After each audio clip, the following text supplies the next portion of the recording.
అందరికీ welcome back to the wholesome kitchen episode 11. ఇవాళ మనం చూద్దాం 3 quick and easy snack recipes under 15 minutes. మన ఫస్ట్ రెసిపీ వచ్చేసి మలై బ్రాకలీ. కావాల్సిన ఇంగ్రీడియంట్స్ని చూద్దాం. బ్రాకలీ, బాదాం పేస్ట్, పెరుగు, ఫ్రెష్ క్రీమ్, ఉప్పు, మిరియాల పొడి, చాట్ మసాలా, గరం మసాలా, ఆయిల్. ఇప్పుడు మలై బ్రాకలీకి కావాల్సిన మ్యారినేషన్ని రెడీ చేసుకుందాం. ఒక బౌల్లోకి 2 spoons of curd, 1 cup fresh cream, ఇందులోకి ఒక 1 tablespoon బాదం పేస్ట్ని వేసుకుందాం. అలానే black pepper powder, chaat masala, salt, కాస్త గరం మసాలాని కూడా యాడ్ చేసుకోండి. ఇవన్నీ చక్కగా మిక్స్ చేసుకొని ఇందులోకి బ్రాకలీని యాడ్ చేసుకుందాం. ఈ మ్యారినేషన్లోకి మనం బ్రాకలీ పీసెస్ని యాడ్ చేసుకుందాం.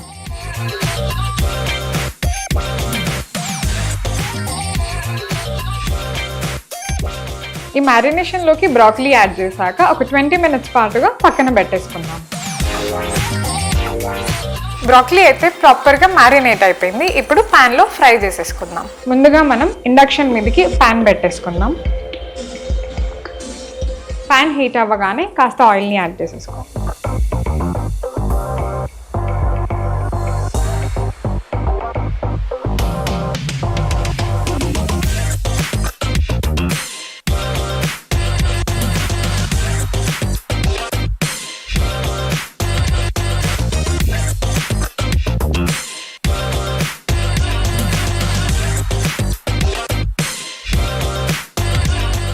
మలై బ్రోకలీ అయితే రెడీ అయిపోయింది. ప్లేట్లోకి తీసేసుకుందాం.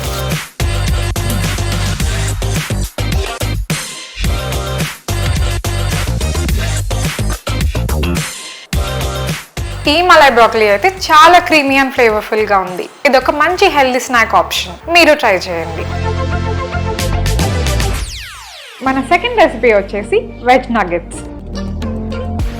కావాల్సిన ఇంగ్రీడియంట్స్ని చూద్దాం. 5 నిమిషాల పాటుగా నానబెట్టుకున్న అటుకులు, నానబెట్టిన మిల్ మేకర్స్, ఉడికించుకున్న స్వీట్ పొటాటో, చిన్నగా తరిగిన క్యారెట్ ముక్కలు, చిన్నగా కట్ చేసి పెట్టుకున్న క్యాప్సికమ్, కొత్తిమీర, పచ్చిమిరపకాయలు, ఫ్రెష్ క్రీమ్, మిరియాల పొడి, చాట్ మసాలా, గరం మసాలా, ఆయిల్, బియ్యం పిండి. వెజ్ నగెట్స్కి కావాల్సిన మిక్చర్ని ప్రిపేర్ చేసుకుందాం. ఒక పెద్ద బౌల్లోకి నానబెట్టిన మిల్ మేకర్ని యాడ్ చేసుకుంటున్నాను. అలాగే ఇందులోకి 1 కప్పు నానబెట్టిన అటుకులు, బాయిల్ చేసి పెట్టుకున్న స్వీట్ పొటాటోని కూడా యాడ్ చేసుకుంటున్నాను. ఇవన్నీ ఒకసారి చేత్తో మంచిగా మిక్స్ చేసుకోవాలి. ఇందులోకి మనం సన్నగా తరిగి పెట్టుకున్న వెజిటేబుల్స్ని యాడ్ చేసుకోవాలి. నేను పచ్చిమిర్చి, కొత్తిమీర, క్యారెట్ ఇంకా క్యాప్సికమ్ని యాడ్ చేస్తున్నాను. అలానే ఒక 1/2 teaspoon చాట్ మసాలా, ఒక 1/2 teaspoon మిరియాల పొడిని కూడా యాడ్ చేసేసుకుందాం. తగినంత ఉప్పు, కొంచెం గరం మసాలాని కూడా యాడ్ చేసుకుంటున్నాను. ఒక 1 tablespoon బియ్యం పిండి కూడా యాడ్ చేసుకోవచ్చు, ఇది ఆప్షనల్. అన్నీ కలుపుకున్నాక ఇంకొకసారి మంచిగా మిక్స్ చేసేసుకుందాం.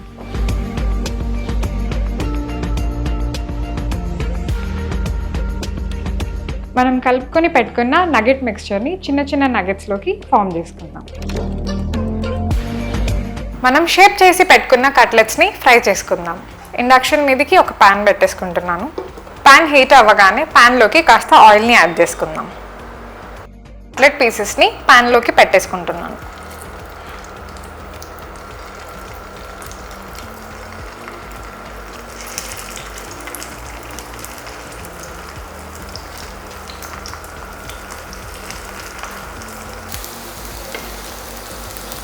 ఒక 7 to 8 minutes దాకా 1 side కుక్ అయ్యాక ఫ్లిప్ చేసుకోవాలి.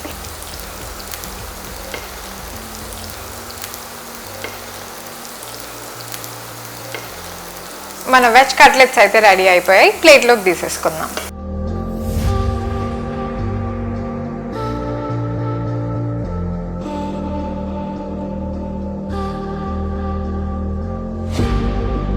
ఈ వెజ్ నగెట్ చాలా టేస్టీ అండ్ యమ్మీగా ఉంది.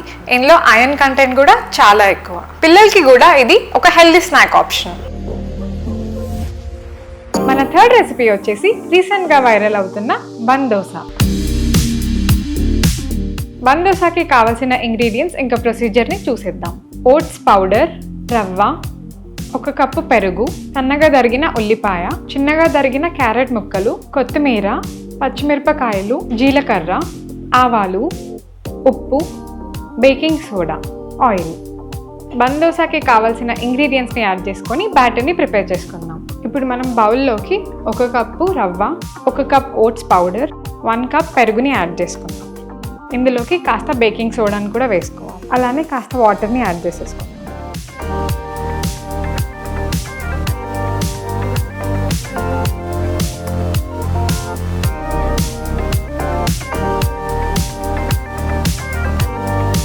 ఈ బ్యాటర్ని మంచిగా కలుపుకున్నాక ఒక 10 మినిట్స్ పాటుగా పక్కన పెట్టేసుకోవాలి.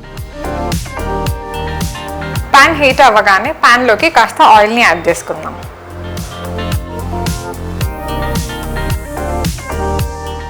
ఆయిల్లోకి కాస్త జీలకర్ర, ఆవాలని యాడ్ చేసేసుకుందాం. ఇందులోకి సన్నగా తరిగి పెట్టుకున్న పచ్చిమిర్చిని యాడ్ చేసేసుకోవాలి. అలానే 1/2 కప్ ఆనియన్స్, 1/2 కప్ చిన్నగా కట్ చేసి పెట్టుకున్న క్యారెట్ ముక్కలు, కొంచెం కొత్తిమీరని కూడా యాడ్ చేసేసుకుందాం.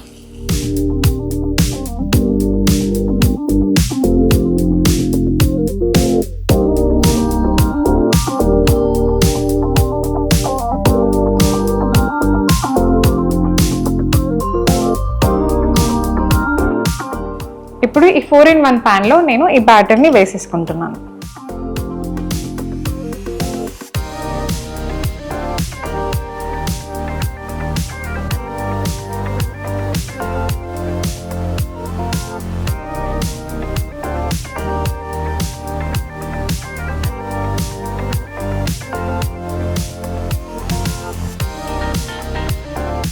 మన ఫ్లఫీ బన్ దోసెస్ అయితే రెడీ అయిపోయాయి. ప్లేట్లోకి తీసేసుకుందాం.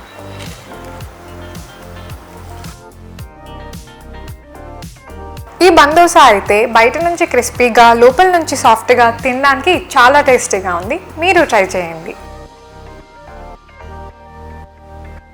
ఈ స్మూతీ రెసిపీస్ కనుక మీకు నచ్చినట్టయితే లైక్ అండ్ షేర్ చేయండి. మరిన్ని కొత్త రెసిపీస్ కోసం మా ఛానల్ని సబ్స్క్రైబ్ చేసుకోండి.